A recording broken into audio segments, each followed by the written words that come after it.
Afternoon. We're back at the second day of the Benzinga Cannabis Capital Convention.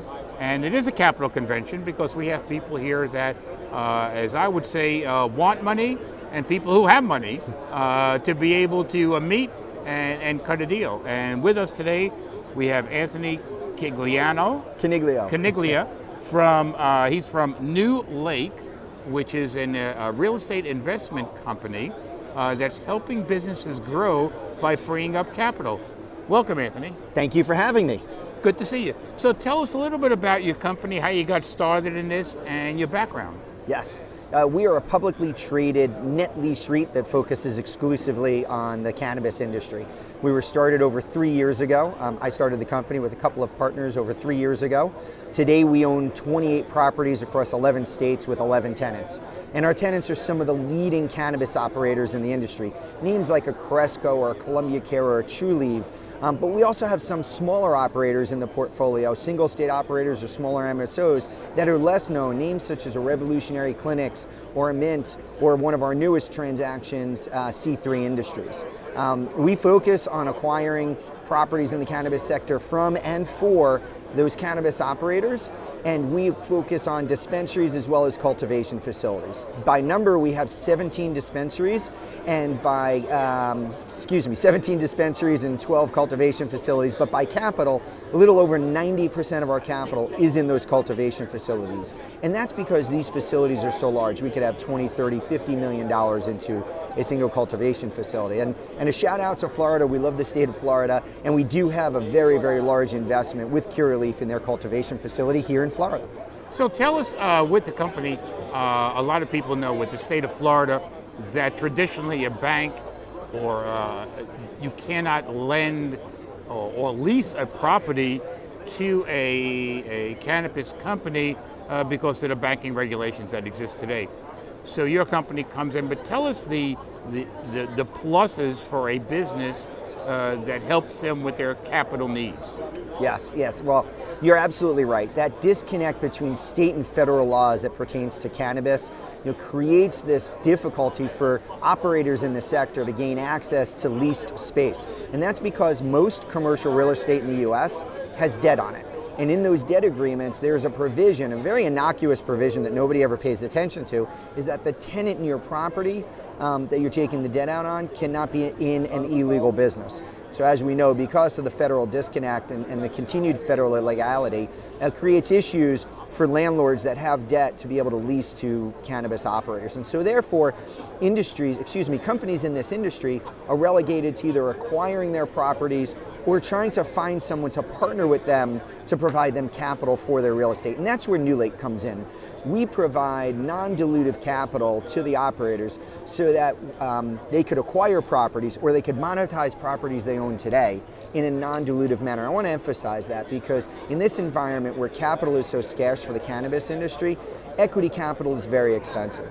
And so by executing a sale-leaseback transaction, it frees up capital for that operator to be able to focus on their core business, which could be building out brands, building out their retail network, and building greater EBITDA and profit for their ultimate equity investors.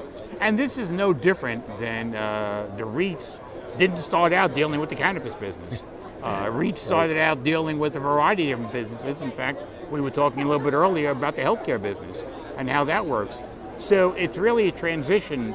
And how did you see, when you saw this happening, what kind of made that aha moment for you to say, let me switch from a REIT, traditional real estate REIT, to one that is actually dealing in the cannabis space? Yes. When we formed the company back in early 2019, we saw an opportunity to provide significant amounts of capital for what is the most important capital need in the operator's cap stack, and that is for real estate. If you think about the federal illegality and the inability to cross state lines, each operator has to replicate their infrastructure on a state-by-state basis. So that's cultivation, that's dispensaries, that's processing, and even delivery in the states that allow delivery. And so we see a significant investment in real estate And with the previously discussed difficulties in trying to lease space, we saw a significant need for the cannabis operators to have real estate partners. And so we moved in, we were one of the early movers in the space, and as I said, we're the second largest owner of cannabis real estate in the country today. Wow, that's amazing. And really, the industry, no pun, but it's a growing industry. And as long as it makes sense to be able to free up capital, your company is on a great growth path.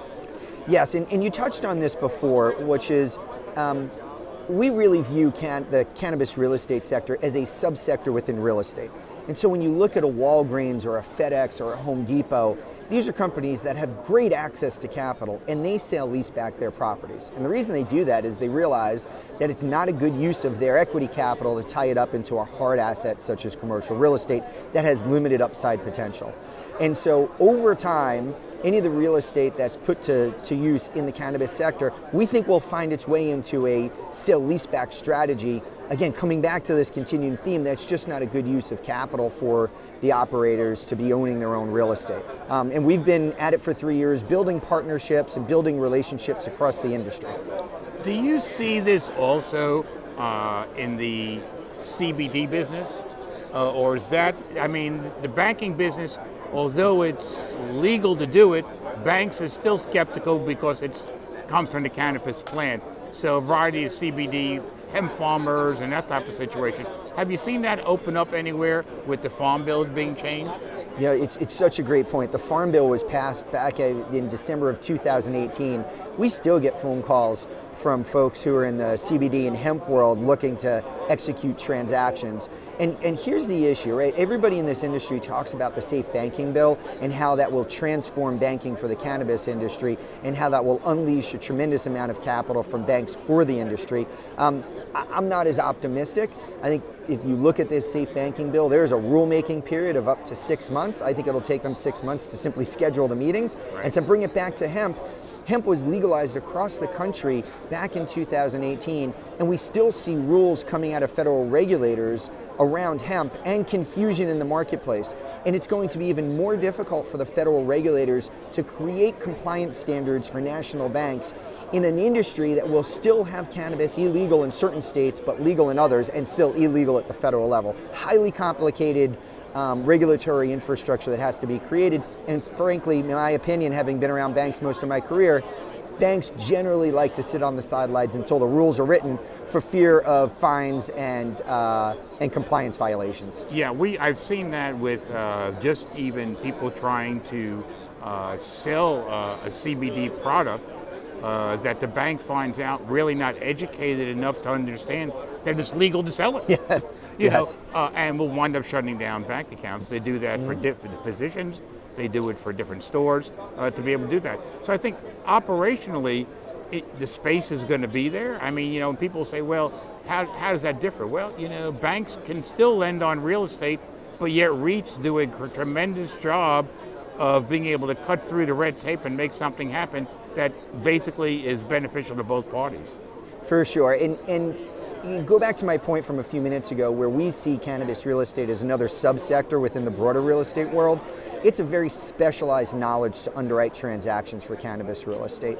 And the corollary I would point to away from cannabis would be data centers or casinos or even lab space. These are highly specialized properties that have unique needs and require a significant amount of knowledge on the part of the underwriter or us to execute these transactions. And when you look at what banks, let's bring it back to banks for a moment. When you look at what banks actually do on a normal way in the normal course of business is they don't generally focus on these highly specialized areas. They like more general purpose commercial real estate to lend against. And in the few transactions we've seen executed, advance rates for banks against real estate are extremely low and quite frankly can't touch the type of value that we provide in a sale-leaseback to some of the cannabis operators. You know, we could offer 2 or 3x the amount of capital that a bank could in a transaction around some of these properties. Right.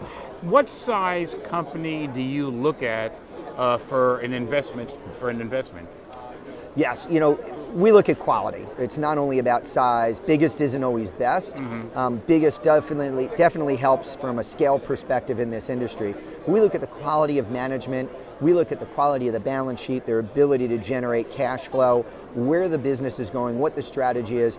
But when we look at a management team, there's two important elements that we focus on. Number one, we like to know that the management teams we work with have the ability to manage a high growth business in a highly regulated industry. Many people come to this industry from other industries and try to bring their entrepreneurial experience, expertise, and success to cannabis, and that's terrific.